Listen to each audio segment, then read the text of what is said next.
Thank you everybody for coming along and with taking time from your Friday evening to come and see us. I want to start with a little bit about the origin, something related to the origin story of New Lines. I always tell people a joke have a joke. It's a joke that makes a serious point about how a lot of people, when they talk about an iconic year in the Middle East, they talk about 1979 and all the upheavals that happened took place in that year across the Middle East and kind of areas around it. The invasion, the Soviet invasion of Afghanistan, the Iranian Revolution, the takeover of the Grand Mosque in Mecca, trying to topple the Saudi kingdom or the Saudi royal family, and other events like Saddam Hussein's takeover of Iraq as the president, so on and so forth. But I always say that there was one upheaval that people always forget. They talk about all the different upheavals, but one upheaval the Middle East has never recovered from, and people don't talk about it, which is when Thomas Friedman started covering the Middle East.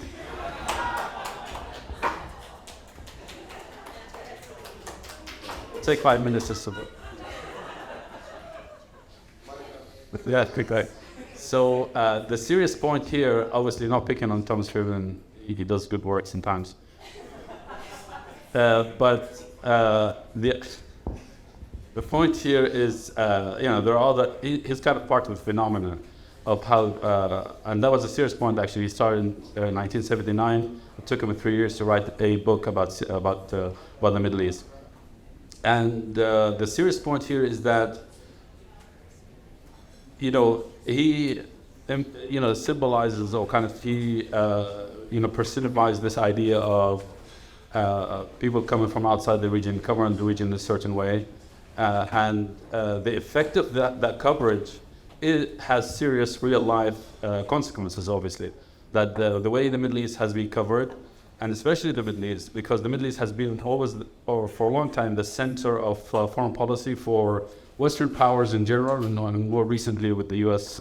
policy, foreign policy in the world, and that had always effect, and that developed with time. Tropes and just the way people cover the Middle East is always about veils and terrorism and backward cultures, hatreds between Sunnis and Shias and everything. And the only way, and this is kind of one part we want to unpack here, is what do we do about this? Is it just Western media? Because it's almost a flattering that the Western media in general is so interested in the Middle East as opposed to other areas in the world. And that might be a good thing. But maybe there's a small shift that needs to happen in the way you cover the region. So I want to kind of talk more about how that inspired New Lines, because we saw a gap and we wanted to fill that gap. And we came with, into the scene of the, professional media. We came through and from legacy media. A lot of us worked in publications, almost, from Reuters to Bloomberg to, foreign policy, The Atlantic, New York Times. We wrote for all the Guardian and other areas, other publications. We learned that, and professionally, we want to apply our knowledge that we took and respect, from these publications, but in a way that mixes with our own lived experience. And that's our story: is how can you change the media landscape through not just professionalism and kind of doing the kind of work that other publications do, but add to it nuance and depth through your lived experience and introducing, rather than quoting people, you go to the people and get them to write their own story. So I want to start with that question from our Middle East editor, Kareem. How did your experience covering the Middle East affect your role within New Lines and maybe even your idea for New Lines? We don't always talk about New Lines, kind of just about the way media covers the Middle East. Yes. Sorry. Is it work? Thank you, Hassan, for the introduction. And I was confident that the Thomas Friedman joke would land, and I'm very glad it has. And thank you all, honestly, for interrupting your Friday festivities to be here with us. I think regarding covering the Middle East specifically, one of the issues that I've always talked to people about and has always led to questions about how we can do our jobs better, and I think it informs a lot of how we cover the Middle East in New Lines, and it was always the sort of the core of what we started off doing, because most of us have experience covering the region, and so a lot of Arabs have this mentality that because we're from the region and we have the cultural and linguistic and religious expertise on the region, that's all we should cover. But of course, this isn't a concern for most Western publications. They're happy to send foreign correspondents to the Middle East to cover it, independently of whether they have a background in the region or not. And I generally think that this is a good thing, because foreign correspondents can actually cover stories that we can't, as homegrown Arab journalists. Stories like when I was in Istanbul, every other week we were reporting on Turkish journalists getting arrested and getting sentenced and things like that. And obviously the Turkish journalists couldn't report on it because then they'd end up there too, reporting on themselves. But one crucial aspect that I think would inform and help a lot of people reporting on the region, and it's how we approach reporting on the region, is try to live truly within the culture of the society that you're trying to report on, treating yourself as a local, and thinking of yourself as a local and approaching stories as a local. Very often in many of the well-traveled destinations that foreign correspondents report on in the region, people choose to live in areas that are kind of Western-oriented, where it's it's easy to party, have drinks on a Friday evening, happy hour, and things like that, and where people are generally pro-democracy, right? People are like us, and we gravitate towards that whenever we're in a new, scary place. But in order to truly capture a society, you need to have friends from all over, right? You can't live in a bubble that is very similar to what you are, because it informs your own ideas of what is right, and in a sense what you should root for in the communities that you're reporting in. And it's why, for example, in Turkey, before every election, you see the reports that this is the year that Erdogan is going to lose, right? Except he wins every single time, and then it's because people aren't in the social milieu that gives them a better idea of whether he's going to win or not, or whether the society is accepting of his views or of his policies or not. And by kind of widening your sphere of influence or social milieu in that way, you can better grasp the societies that you're reporting on. And this is something that's very often missing from there, and it's kind of informed a lot of how we approach things in terms of who we commission, the writers that we generally commission. It informs our, slogan of, local magazine for the world. It's really informed by that approach of trying to find people who can truly grasp the essence of a society and of a community and report on it, through their expertise, whether they're from there or they're academic experts from the West who spent a significant amount of time there, or they're foreign correspondents who exhibit this sort of attitude and approach towards the stories that they're reporting on. Do you want to answer the same question? Yeah, so a lot of us here actually are former The National, which is pretty amazing. It's kind of like a small reunion here. And all of us here worked at The National, worked in the Middle East for a while. And I think we all kind of experienced in different times and periods of our stories being spiked and not running, just because the powers that be upstairs literally said that this is not a story that we should cover because it's either too political or something like that. I remember, for example, I had an interview with the Iranian ambassador in the UAE, and he basically said how wonderful relations were between Iran and the UAE. And I remember the next day, the editor-in-chief, he spiked the story because he said, we don't really want to run this. I wasn't given any kind of details after that, but we all knew there were red lines we couldn't cross, and we wouldn't even know about them nobody really knows what the red lines are, but vaguely. And even I think the editor-in-chiefs don't know, but it was kind of just they're trying to self-censor to make sure they don't cross them.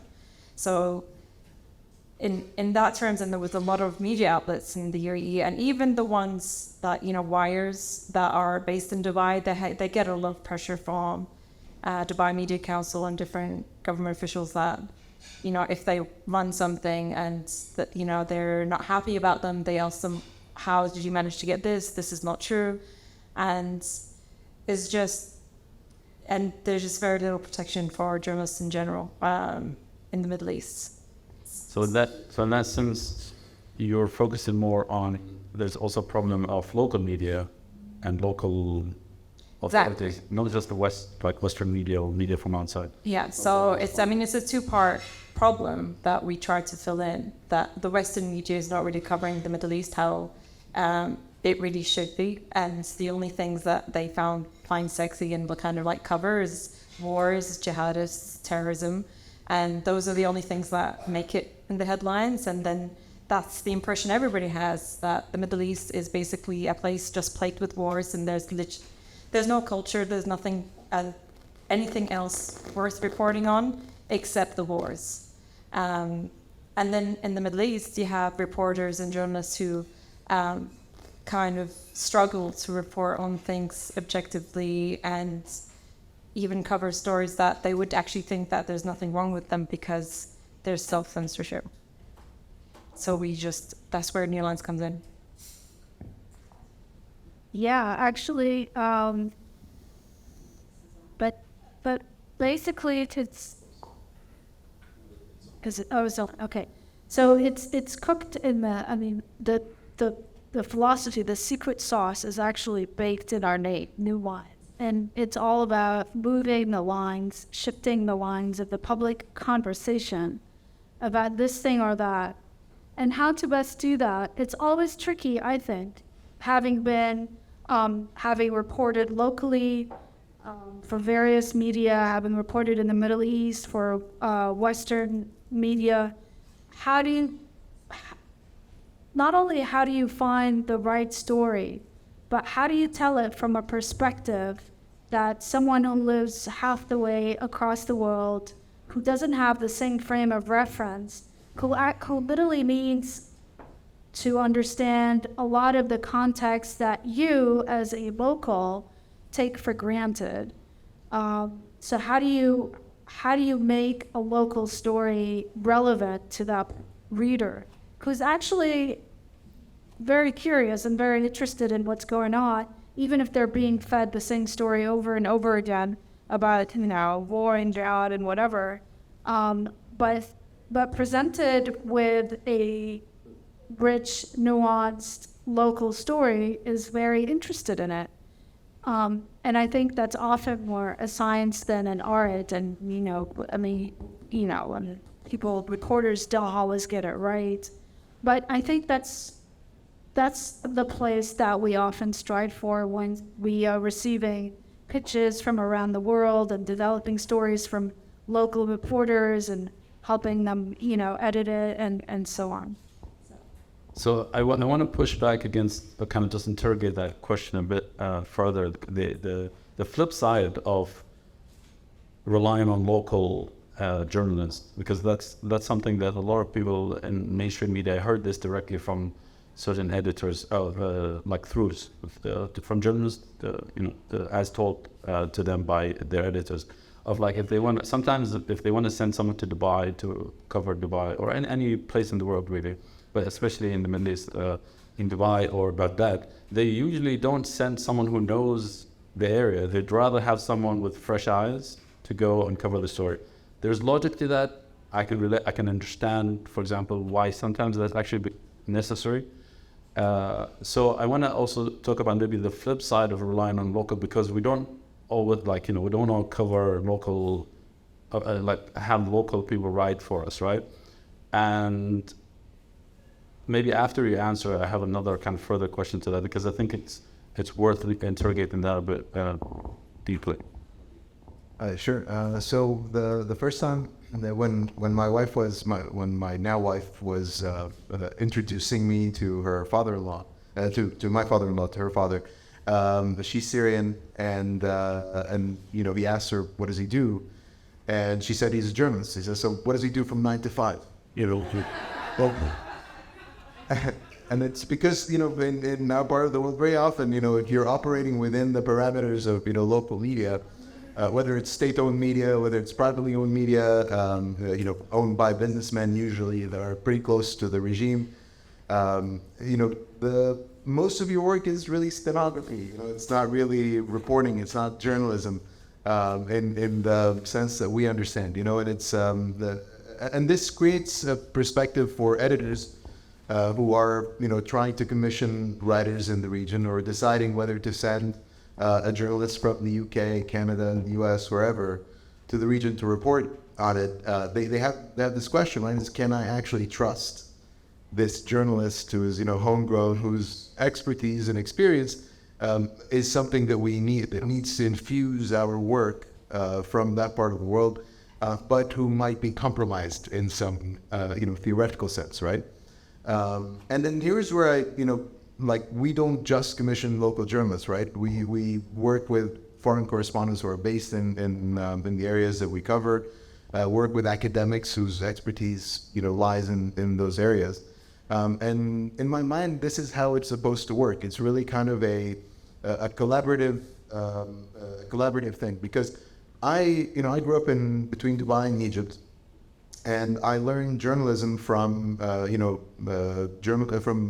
when I interned at the AP.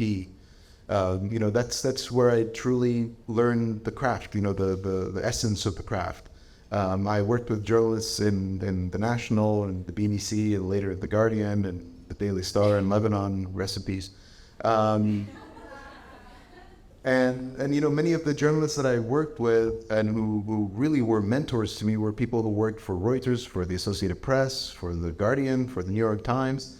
You know, and I learned an immense amount from them. And I think that for you know, you have to really invest in the local journalist talent that you decide to work with in the region. And very often we come across this question of whether it's worth nurturing a particular journalistic contact. You know, because they'll bring us really great stories while also kind of training them in the proper way of doing things, in the Western journalistic, you know, tradition. And it's something that's important because, you know, a lot of us who grew up in the region grew up with this warped view of what journalism is supposed to be. You know, stenography versus reporting versus, you know, maintaining this distance between you know, you and the story, objectivity, you know, as much as you can manage it.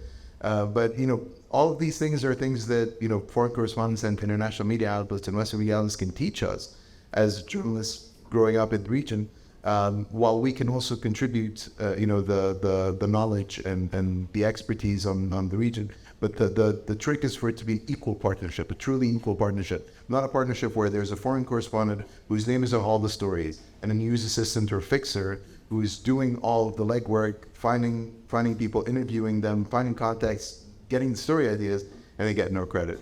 And they remain a sort of subordinate in this relationship.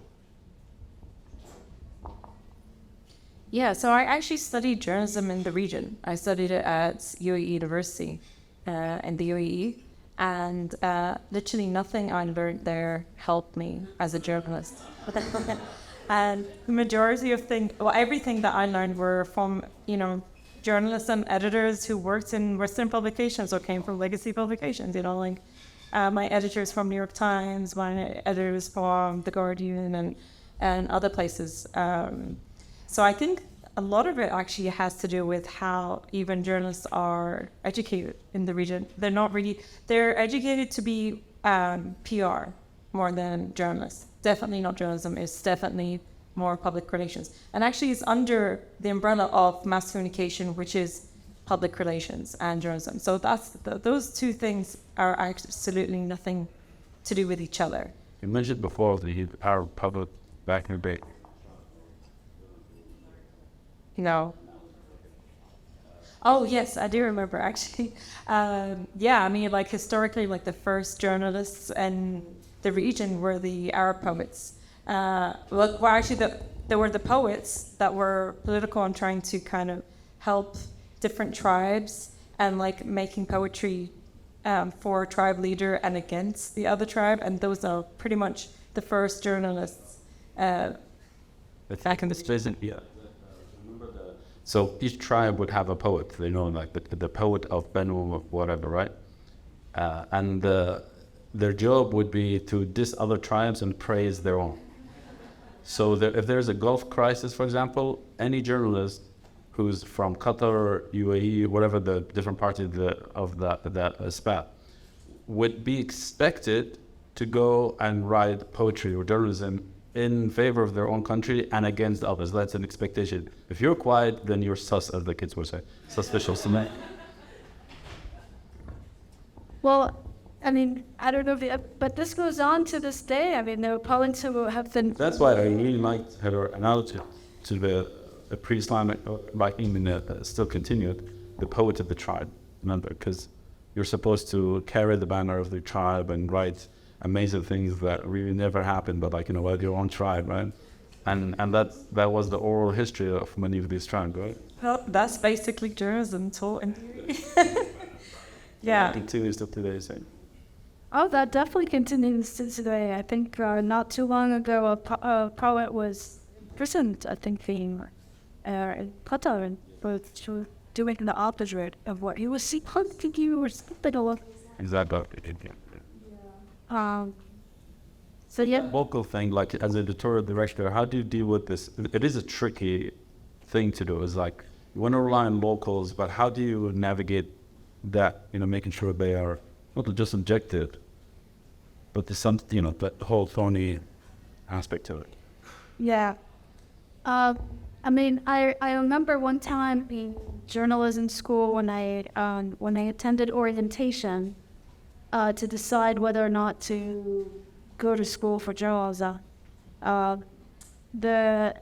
During the orientation, the dean said, you can teach anyone how to report and how to write, and you can teach them the structure of an article. We can teach them the nuts and bolts of journalism, but you can't teach anyone how to tell a story. And you definitely can't teach anyone how to find a story or how to recognize a story.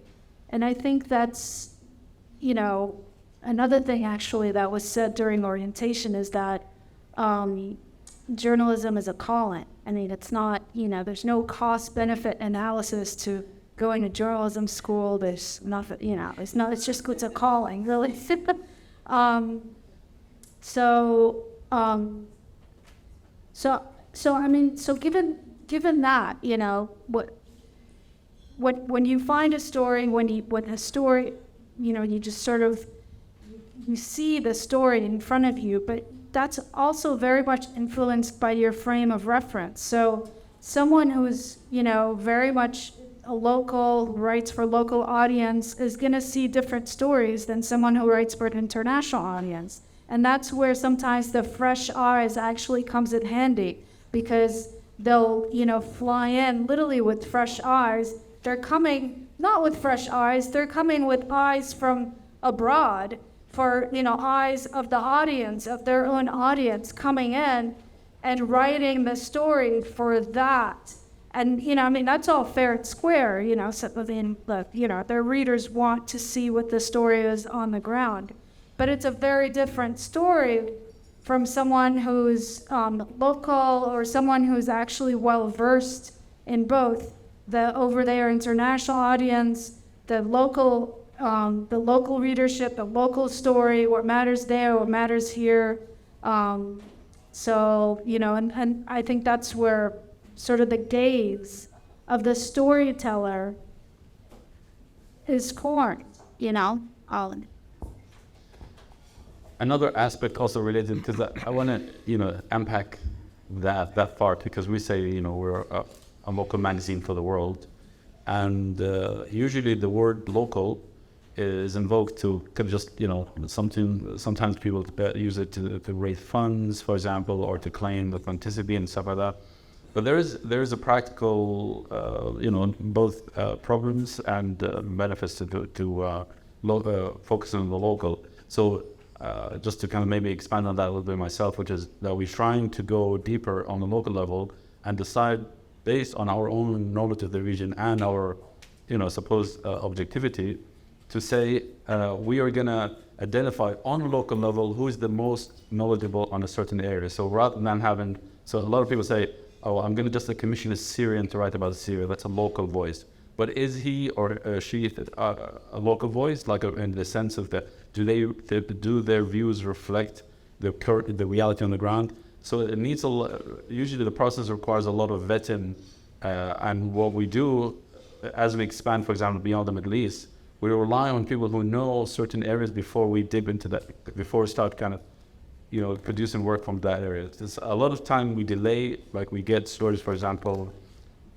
from South Asia or elsewhere, only because we're not sure whether these ideas of these people actually know their thing on a local level. So I always say, for example, on the Middle East, when it comes to the Middle East, a lot of the narratives about the Middle East, not before Thomas Friedman started covering the Middle East, were shaped by local Robert Frisk and others, so it's not Justin. The locals shaped narratives about locals. So much of the narrative about the Middle East, much of what we know about the Middle East is produced by people who come from Beirut, Damascus, from the capitals, from the centers, from the urban areas, rather than from the rural areas, which are actually much of the Middle East. Like most of the Middle East is outside these areas. But who's telling us about the Middle East? It's people who live in their own bubble in urban centers, and you have to your knowledge about the Middle East becomes, so on a local level it becomes even more challenging. So what we're trying to do is even go even deeper into that and trying to kind of navigate on the local level, where we know, for example, if someone wants to write about ISIS in Mosul, we know that Rasha, for example, our editor here, is the most authoritative voice on this, and we know that she's objective. She's objective, not as in seeing ISIS as impartially, but objective in the sense of telling the truth. Telling it is, telling the story as is. So I want to kind of maybe talk, unless I have a question, but do you want to expand on that? Yeah, sure. I mean, it is just the same divide as everywhere, right? And it's the reason that when Brexit happened, most of my British friends said they didn't know anyone who voted for Brexit, which is extraordinary, right? Because presumably, if 51% of a country voted for something, then half of your friends should probably have voted for Brexit, right? And this the existence of this bubble makes it so hard to actually learn what's going on around you in the world, right? And that's the whole point of this whole in the U.S., with magically none of my American friends voted for Trump, and the likelihood of that is extremely minuscule, right? But it's even beyond the question of truly understanding what is happening around you, but also understanding why it's happening, right? And understanding those perspectives. We were in an event a few days ago in New York, and prior to that, I was talking at this event about how to cover refugees, right? And the conversation went on to, well, how do you report on the people who don't want refugees to come into the country, and the problem of legitimizing anti-immigrant and anti-migrant sentiments, right, and anti-refugee sentiments. And we believe in a multiplicity of viewpoints, and even truly trying to understand the fears and the concerns and the problems that people have with the change that's happening around them. I'm someone who's who gets scared to change my toothbrush. So there's truly a human there's something very subterranean within the human consciousness that leads to this fear, and it doesn't help to just simply call people racists or hateful individuals because they believe in this point of view. it's much more interesting for us to try and interrogate, all these viewpoints that are held, at the peripheries, outside of the cities, outside of the bubbles that we've created for ourselves. So if you say that you don't really want migrants to come into your community, I want to know why. What is, as an immigrant myself, I want to truly understand why. Because if I don't understand why, then there's, if we hope to live in the same community and in the same, country and in the same city together, we need to have some sort of basis of understanding. To me, that's the whole point of the journalism that we do. It's to create this, space for dialogue, space for understanding, space for learning something new. The Anchored History series that we do, for me is one of the most powerful tools that we have in the magazine. The idea behind it is we take historic episodes and we sort of recast them and retell them for a modern audience. And understanding some of those events in the past, teaches you that the reason that the Middle East is as messed up as it is right now, it's not just the ancient patriots. Part of it is the ancient patriots, but it's not just that, right? There's a bunch of other problems and a multiplicity of viewpoints that lead to the current conflicts that we have to grapple with. And then to me, this is one of the core tenets of journalism, is helping us understand this rich tapestry and understanding how we got to here, right? So, Ola, as the managing editor of the magazine, how do we deal with this issue? So, we mentioned, for example, like a question that came up in our event in New York, which is we also, as editors, come with a certain point of view, maybe sometimes even a strong point of view. Some of us in the editorial team maybe supported certain revolutions or voiced, criticized governments and regimes in the region. So how do we do something about it? Like, how do we mitigate the problems of that? Yeah, that came out. So I think we all thought about that at the beginning, and that's one of the main reasons why we decided we're not going to run any op-eds. So nothing, no op-eds, nothing, no activism, no polemics, and the stories that we care for are our first person. So if somebody actually experienced something. Ambassador Ford, when he wrote about 2 Syrians. So that was during his time when he spent there, that was from his own eyes. Other than that, we kind of, if we see something coming to us and it says, oh, this is an address.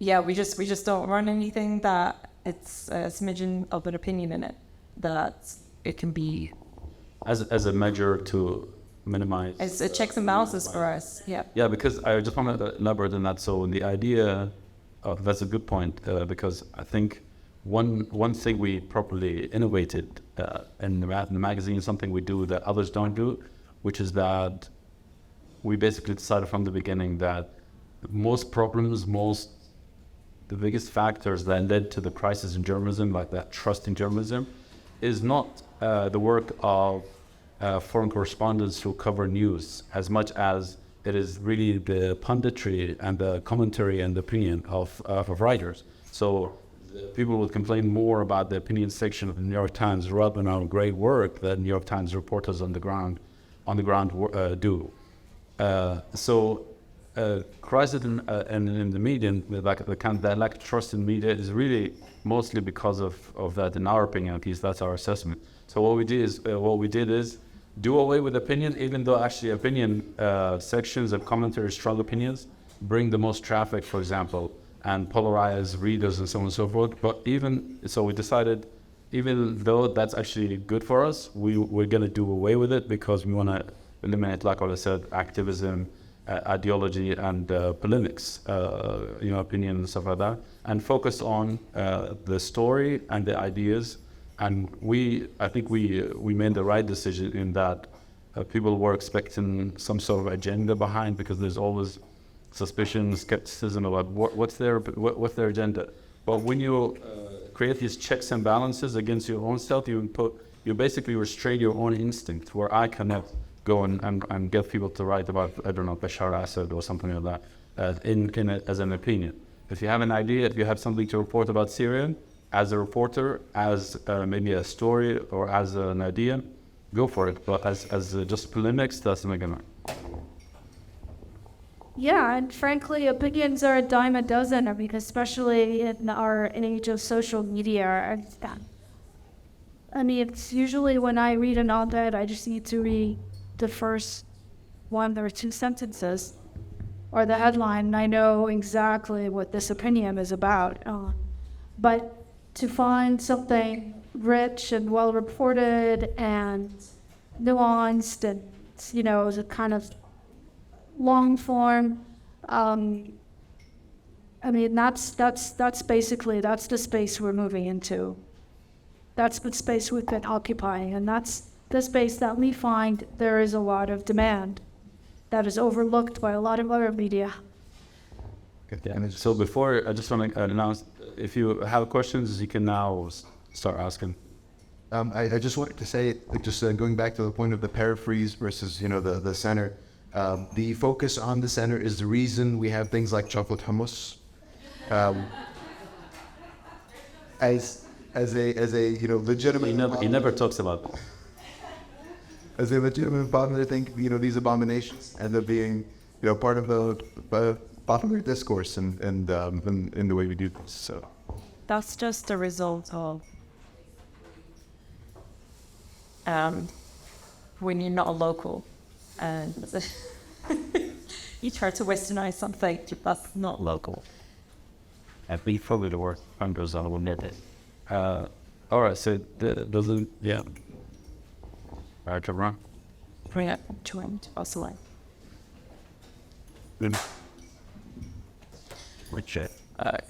It's really a pleasure, and I'm very happy to see where New Lines has come. I'd love for you to speak a little bit about how your journey beyond the Middle East, covering beyond the Middle East, and if you could all elaborate on your experiences and your struggles, and how you've done the wonderful job. Do we have another question for folks? Question. Oh, maybe not. Yeah. For this whole thing. Like, at the radio. I mean, there are a couple of things, a couple of articles I can but to mention. Starting with Rasha's article today, she made me doing this. Or based on a article as well about Syrian army in Lebanon and the with occupation. And as a Syrian, it's hard for me to say it, but it was an occupation. Or the article that you also published about the authored by a fellow Syrian from Latakia, explaining his experience in the Syrian army or within the Syrian community in Latakia. These are the ones that I think would correct the narrative about Syria. It's not black and white. It's not opposition. It's more than that. And I lived throughout the war, and I know exactly.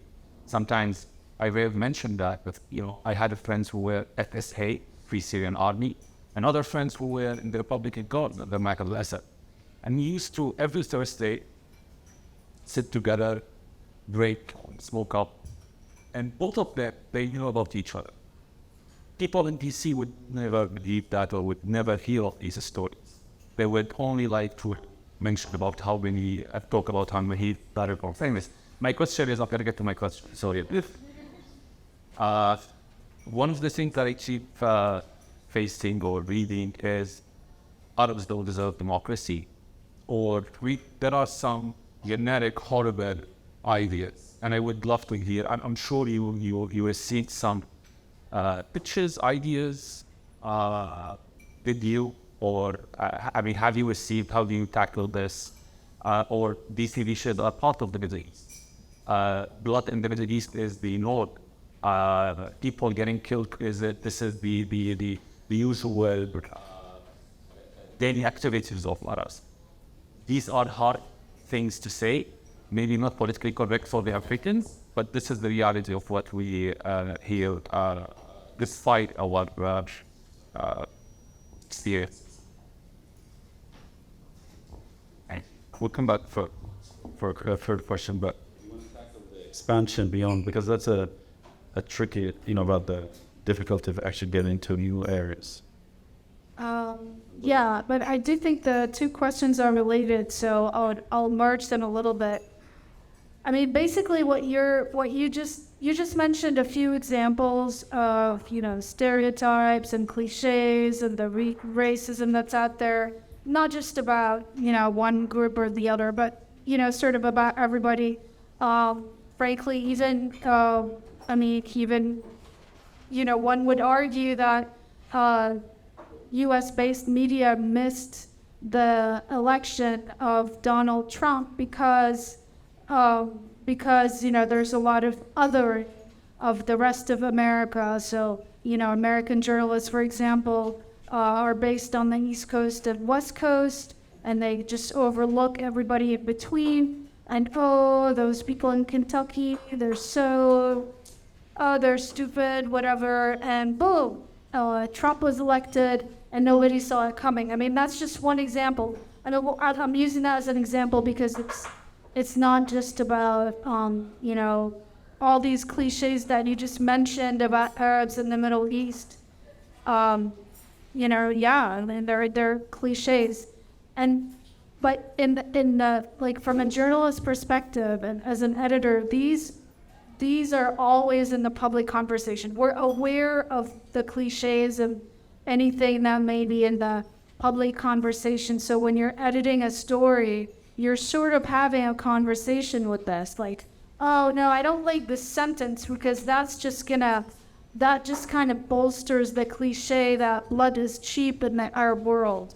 Now, or this sentence really needs improving because it just kind of repeats a lazy cliche. We need to kind of improve this reporting or whatever.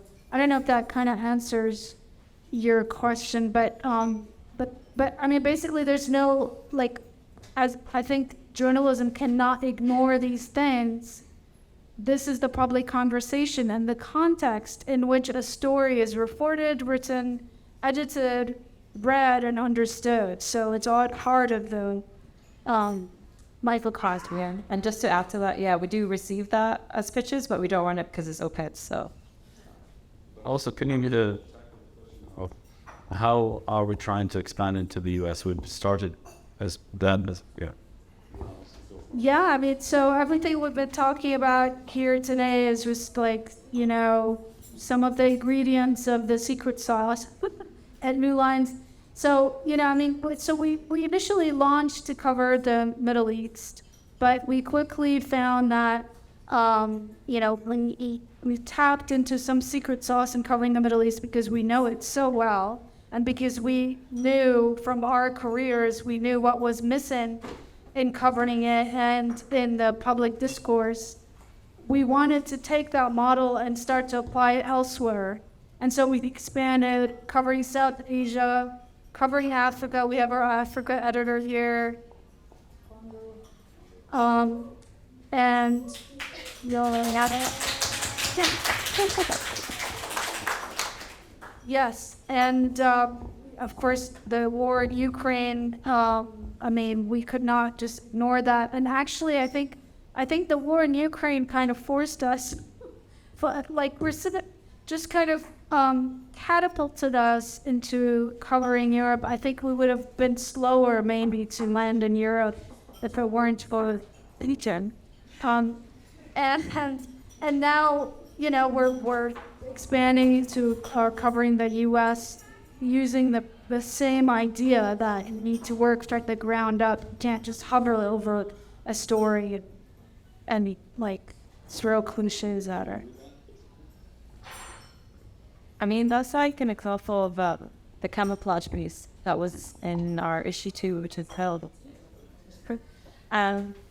I mean, that talks about the history of camouflage and how it went pretty much international, and how, you know, the U.S. Army uses it, and then you have ISIS using it. You have everybody using it around the world, and I think we kind of quickly discovered when we were covering the Middle East that a lot of the stories are beyond the Middle East, and they're all international. Or it's not like you can't just tell it by just saying the Middle East story. You can't tell them with this story without crossing the borders, and then, you know, going through the different lines. Can I just say this expansion terrified the living hell out of me, because and you know, we started out, and this is where our expertise is, right? You know, most of us got our, I don't know what phrases, basically learned the craft reporting on the Middle East, right? And we're, you know, it's so weird, the idea of having, for example, an Egyptian reporter, you know, cover Canadian politics, right? Or you know, go to Brazil to report on, you know, Jair Bolsonaro's administration or you know, election. It's an anathema concept. It's really hard to wrap your head around. Whereas it's not really difficult to think of, you know, a foreign correspondent from the UK, you know, going to cover Mexico, right? Or being, you know, a correspondent in Southeast Asia. And so I carry that insecurity. You know, I carry that insecurity that I don't have the expertise or the ability to report on these other places. And you know, I immigrated to Canada 3 years ago, and I almost never report on Canada. You know, I've done a few freelance pieces here and there. And I'm somebody who reporting on chemical attacks and reporting on refugee crises, suicide bombing. And this idea of reporting on something outside of the region really scares me. I don't know it, and you know, and the story doesn't feel as impactful to me. And I think this is something that a lot of us who spend a lot of time in the region, especially covering conflict, it's almost you know, a mental health issue in a sense. It's hard to conceive of stories in a way, because you know, you're so far away from all the people that you know over there who are still going through some of those difficulties. You know, and you exhibit some sort of survivor's guilt, and so you want to focus on those stories all the time. But then with an expansion like this, you know, I couldn't wrap my head around it. But thanks to these guys, you know, they truly brought the same sort of mentality and the same way of doing things, the same approach to reporting on something local, but also keeping your eye out on the big picture, you know, to a publication that, you know, a lot of people labeled us initially as like, you know, Arabs doing their thing, right? But it's actually an international publication, and it shows through this global expansion. I mean, the idea has always been to be not just the Middle East, but we started with the Middle East. So we have been expanding into the U.S. Cautiously over the past few months, and I think we've been doing. When we do good work, it can compete with the likes of New York Times and Washington Post and others. In fact, we did the one story based on really the philosophy of New Lines, kind of get into the source of the ideas rather than having journalists quote a person. So if you're an expert, an academic, or someone has an experience 50 years ago doing something like, you know, doing something, rather than having journalists from the New York Times and Washington Post, all the great publications here, call the person for a quote, we go to the person to write his own or her own story. And we did that once or twice, and we noticed within a month after, both the New York Times and Washington did the same story, you know, basically just, you know, get someone's experience to write their own story, first person. So we basically, that established kind of a proof of concept that we can get into the U.S., but we are not going to start covering the U.S. through Trump or other stories. We deliberately avoiding these stories because we don't want to get into the expected stories. We want to get to really local stories. Today, actually, I was having a meeting with our U.S. team about kind of just brainstorming about what we do. And it seems like even journalists who write for the New Yorker and New York Review Books, all these different publications, they start to know that there's some story that can fit more with the new lines, and that could be their best story. So it's not like a story is second tier or third tier, because we also emphasize in if you're, and that actually that there's the space that we can carve out, which is fascinating, that we can do that, right? Any other questions? I think you wanted to. Then so.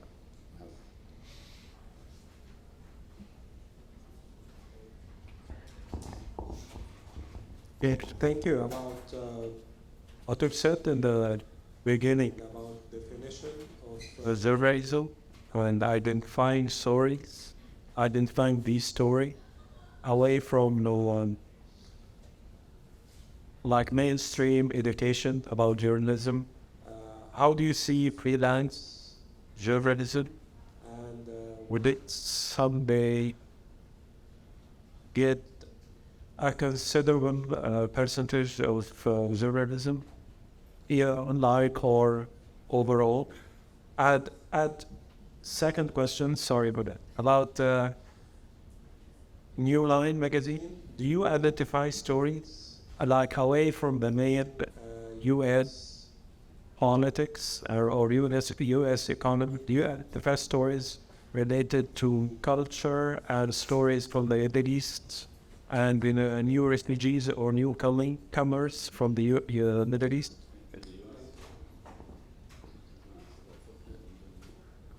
So, it's an interesting question. Yeah. Okay, I'll answer his first question. I didn't hear the second question very well. But the first question, yes, we rely very much on freelancers. In fact, most of our writers are freelancers. And I do think, and as a former freelancer myself, I love freelancing. I think it's great. And I think it's unfortunate that there aren't a lot of business models that support freelance writing, like there used to be maybe in the past. Previous generations, I don't know, actually. But that's my answer to that. But we are committed to freelancers because we want to develop these stories from all over the world and locals. I don't know why you looked at me when you said previous generation. That's story. Actually, just on the freelance point, on the freelancer point, it was one of the main discussions, that we had when we were first starting the magazine, and it was this idea that we want journalists from the region as well as from outside the region to be able to really kind of get a living wage, when they're reporting on the region, because you get paid a pittance as a journalist everywhere, but especially so in the region, especially since most of them, the primary jobs that they can find or they have access to are few and far between. They're usually as youth assistants, and if they work for local indie publications or local state-owned media, they earn a lot less. But I didn't quite hear the second question. So Questions about whether we're covering culture, stories, refugee things related to the world when it comes to the U.S. Yeah, well, it's in the U.S. Yeah, so I'm not the best person to answer this question, but I'll speak a bit more generally about the stories of refugees and newcomers and things like that.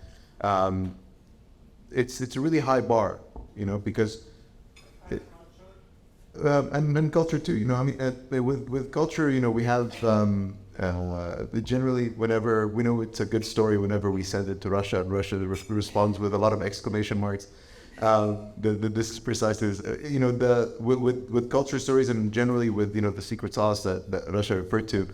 I think it's usually the best story that comes in, or the best pitch that comes in, has to do with a story that someone has been obsessing over for a very, very long time, and they know that there's zero chance it's going to make it into any other publication. Random stories that people have been, and generally this is something that happens to a lot of good correspondents in a lot of parts of the world, is that they'll be doing this reporting, but there'll be this story that they're that's in the back of their head that they really want to do one day. And they keep accumulating, the knowledge and the expertise and the factoids that they can eventually include in that story. But then their editors will ask, well, what's the news hook, right?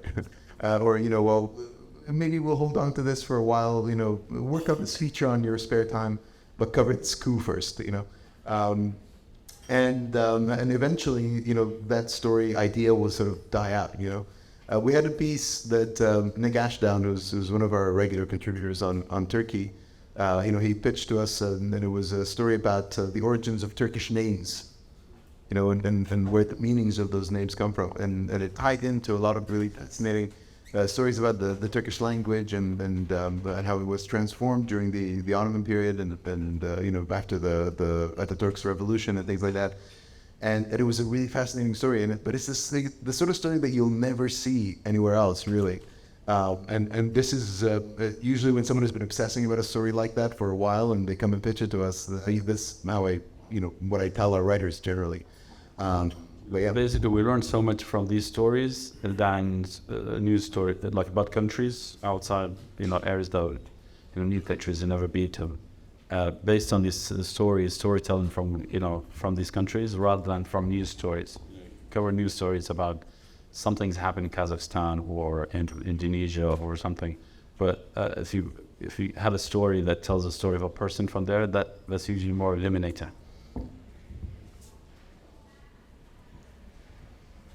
We can take.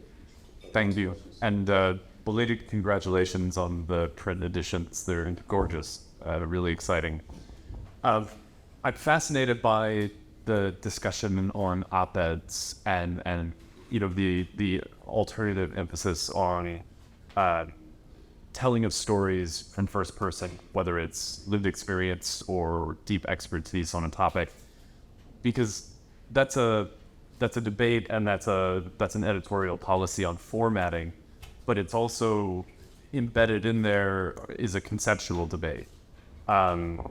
Talked about some of the tenets of Western journalism, the standard of Western journalism, objectivity, which paints subjectivity in a negative light.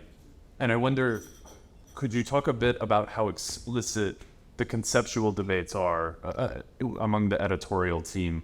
How much are you grappling with, the tenets of Western journalism as they've been accepted themselves?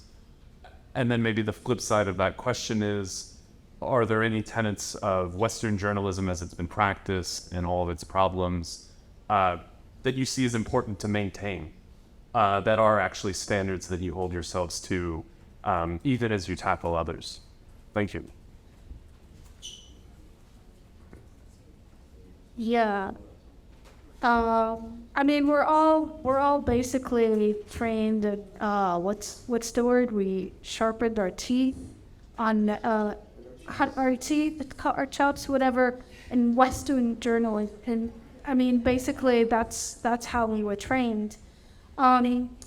So to answer your question, first of all, you used a word that I have an issue with, and it's objectivity. And I know that's always thrown around, and even in our training and all that stuff, journalists need to be objective and so on. But I don't believe in objectivity. I think it's the wrong word.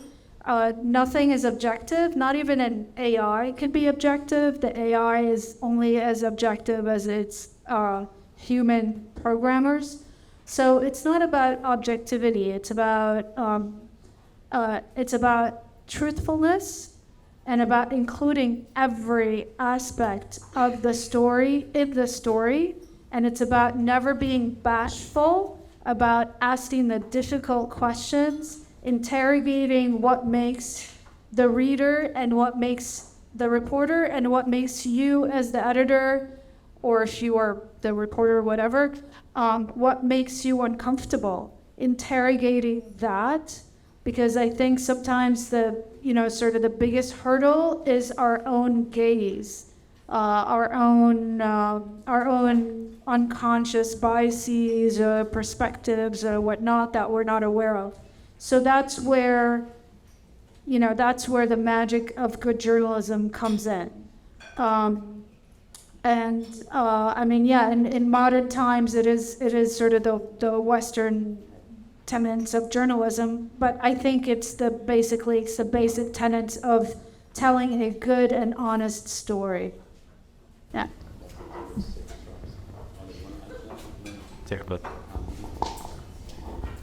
Yeah, I'll just give an example of one of the stories that we did recently. It was the Hamline University and the whole printing Prophet Muhammad's pictures. And the person who did it was an Islamic arts professor at the university. And basically what happened is they showed the pictures in class, and some students took offense to it. And the teacher didn't kind of basically lost their job afterwards. And we had a lot of discussions internally about covering the story, and we immediately knew that this is something that we need to cover. And we did it before we broke the story, read before New York Times, before all the publications wrote about it. And one of the things that we did that no one else did was we printed the images of Prophet Muhammad. And we had Kareem basically, he saw that other places didn't, and Hassan, we all saw like other places printed the story but didn't print the pictures. They were too scared to basically print the pictures afterwards. And it's interesting because even, for example, Al Jazeera covered the story but didn't print the pictures. But a few years ago, they printed pictures of Prophet Muhammad. So it became like this new kind of sensitivity of printing the pictures just because of fear of offending anyone. And we felt like we were in the upper hand because we all knew the Middle East, and we all felt it was important to basically depict to put out the pictures of what it was that the professor got fired over. Kareem, you could talk about you said you were. Well, I'll tie it back to the question of objectivity that you raised, which is the objective way to cover that story is the students said this, they complained, and the administration said that. Showing depictions of the Prophet Muhammad is considered blasphemous in Islam, and wrap up the newspaper and go home, right? But we thought, okay, well that's not really that doesn't advance the conversation, right? That's the he said, she said sort of standard model of reporting on this sort of question. But what this academic who wrote the piece for us brought to the table is her expertise, right? She was an expert in Islamic art history, and she advanced the argument that for centuries Islamic artists portrayed the Prophet as a form of veneration, right? And now we have a new argument in the question. We previously was simply assumed that portraying the Prophet was offensive to Muslims, but here was somebody who knew about the subject intimately and deeply, advancing the argument that actually this idea that it's offensive is a very modern conception that has been advanced by ultra-conservatives, and it has no basis in Islamic history. And so all of a sudden it became a much deeper question about not just freedom of expression, but about Islamic history and Islamic art, and the place of the Prophet within this milieu, right? And a lot of the newspapers and a lot of magazines that covered the controversy afterwards, discuss it in precisely those terms.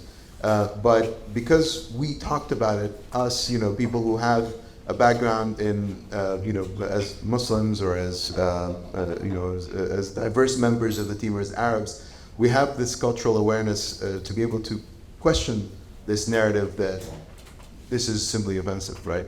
And this is it's sort of it's a fine line, but we don't. Like our approach to objectivity and to this question that you posed is more from the perspective of, well, can we bring something new to the table?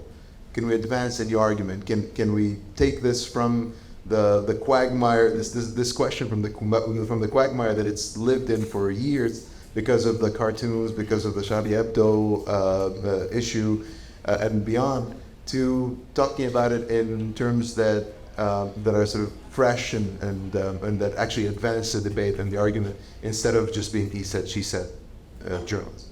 I think that goes to the heart of why New Lines needs to exist. That with this story, we reset the debate. The debate, as Ola and Kareem said, was shaped by the events in the mid 2000s, Berlin and stuff like that, and the New York Times and Washington Post and probably Fox News and others decided not to run the piece, which is astonishing. Not to run the paintings, not to print the paintings, because they were afraid of the old debate. They were saying anything about Muhammad, cartoon, and painting, we stay away from it.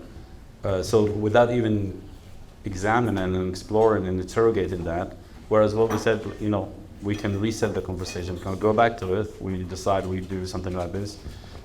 So media sometimes is shaped by debates that happened recently, and people move on. Something gets worse. There's a new concept that's really flawed, and we never overcome that concept because the debate seems to have been settled by the violence or the protest or something like that. And next time that subject comes up, people will just say, you know what, I don't want to even dap into that. Please correct me if I'm wrong, okay, very likely be it, but in this particular scenario, wasn't it still kind of like the administration did not anything go to their attention, and they kind of made the professor a scapegoat, and that was also important to read.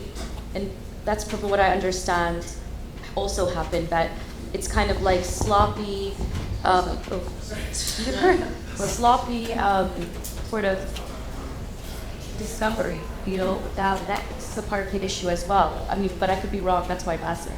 No, that was absolutely part of the issue. So, which is why we wrote about it more than once, because the story began to evolve. So first we reset the entire framework of the story when everybody else had allowed Charlie Hebdo to have set the framework of the story. But we're like, no, Charlie Hebdo doesn't set the framework of the story. There are scholars, there are people who understand the region. There's an actual story that deserves to be told with a background. So we did it really well. But then after that, there was an ongoing conversation, not just in the public domain as the New York Times and everybody else followed by doing the story, but also, of course, back at the university. And there was a lot of blame, rightfully so, on the administration that did indeed scapegoat this teacher who was not tenured. So it also sparked this other debate about how, adjunct professors are mistreated. And I mean, the university's excuse their response to the story was, no, wait, we never fired this professor. She was adjunct. We can't fire an adjunct. We simply didn't renew her contract. Well, that's even almost a bigger story. I mean, this sort of scapegoating. She is retiring as a result of this ongoing conversation, and she was held to task for sure. Yeah. We're actually out of time, but I'll just take one more question. Maybe two next time.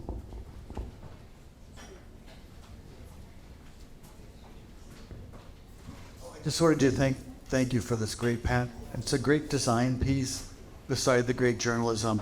I'm from Minnesota, so that fascinating story that we're talking about.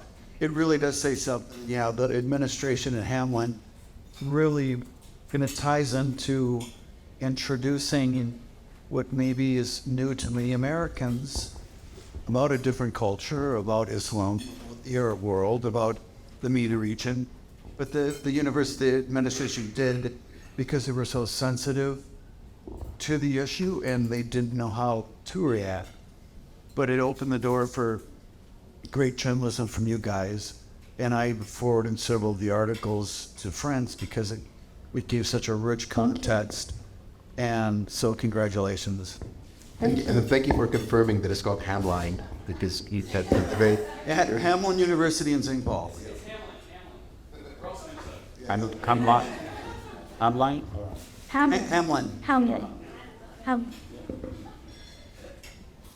What more question? There's a few hands there. We could continue the chat after.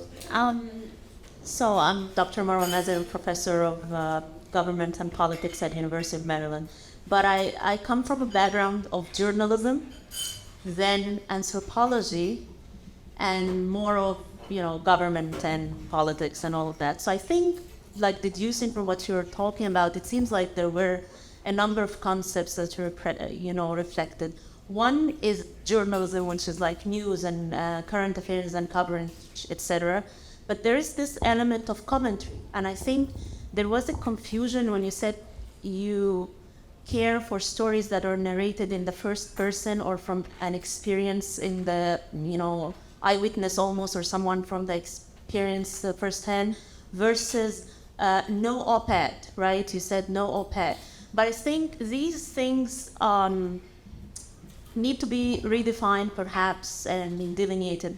Like the case you mentioned, I think that was commentary, that the professor who had an expertise and was kind of advancing a point of view in the argument she's making, that was commentary. That was commentary on the current affairs. That was not necessarily reporting or news coverage or journalistic coverage in the simplistic terms. So I think you are offering actually some of intellectual commentary on affairs, and there could be even counter commentary, right? So then there is a debate. So I would just like you to maybe rephrase whether you do allow place for not op-ed in the sense of op-ed, but where does commentary fit in all of that, perhaps, if you can elaborate. No, that's very helpful because we agree exactly. So that's why it takes sometimes even for new editors to understand why we do sometimes cover commentary and not other times.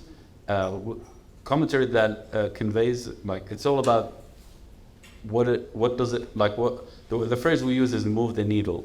If something moves the needle, it could be a commentary, but based on reportage, on first-hand knowledge, on expertise and stuff like that.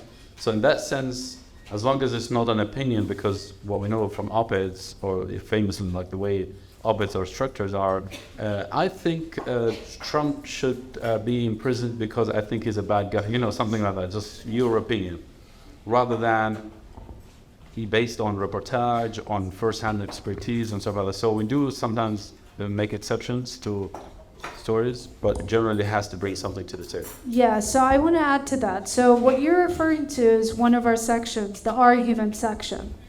And as opposed to the reportage section, which is straightforward reporting, and they're very different, as you point out. People who do really well in our argument section, where their arguments do really well, they're experts in their field.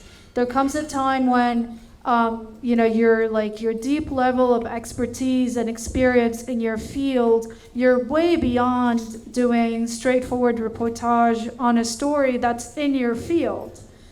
So you have a very strong argument to make based on your expertise and your knowledge, your experience. It's not just an opinion. It's not like I think using like a medical doctor looking at an X-ray can make an argument. This X-ray shows, broken femur. Okay, this is very different from someone who looks at it and says the opinion, I don't know, I think that's a female skeleton from like 2,000 years ago. My opinion. Versus someone who actually reports on it, knows nothing, no medicine, nothing, and just goes into the field and reports on the whole story surrounding this X-ray. I don't know, I just made up this example, but basically people with very deep level of expertise, it's hard for them to do reportage on their story. They can offer a very strong and informative argument instead. Yeah, exactly. We do have some people say, is an argument the same as op-eds, the two sections? They're very different in that sense. And also, if you notice, a lot of our arguments go on for 3,000-4,000 words, and maybe sometimes more. And we kind of make sure that they don't fall into the trap of opinion, where you have opinions that you're expressing based on very little backing or any facts, or is grounded in any kind of reality. And I think that's what kind of differentiates our argument sections from an opinion section. It's also the difference between a polemic, right, and like a well-argued argument, right? You know what the polemics are. You see them all the time. Like, America should bomb this place because this is the right thing to do, right? And it's different from presenting this sort of, like the Hamlin University thing is an example of an argument where we advanced the conversation, right? We moved the needle, as Hassan was saying. And the idea was to use that, like that professor used their expertise and their knowledge of the field in order to say, the way we're looking at this entire thing is wrong. And this is the way we should be looking at it. And that's an argument based on expertise. It's not a polemic that says, this is the morally right thing. This is the outrage. There's the outrage element is often missing from our arguments. Which surprisingly is continued to be read despite the absence of the outrage aspect. But you have a follow-up question? No, I was just gonna make just comment about how the papers usually pick the lines. Even sometimes op-eds, there are arguments and maybe they are delineated, but then you'll find America should bomb this as a headline because the editor put it there. So just to kind of... We're not above doing that.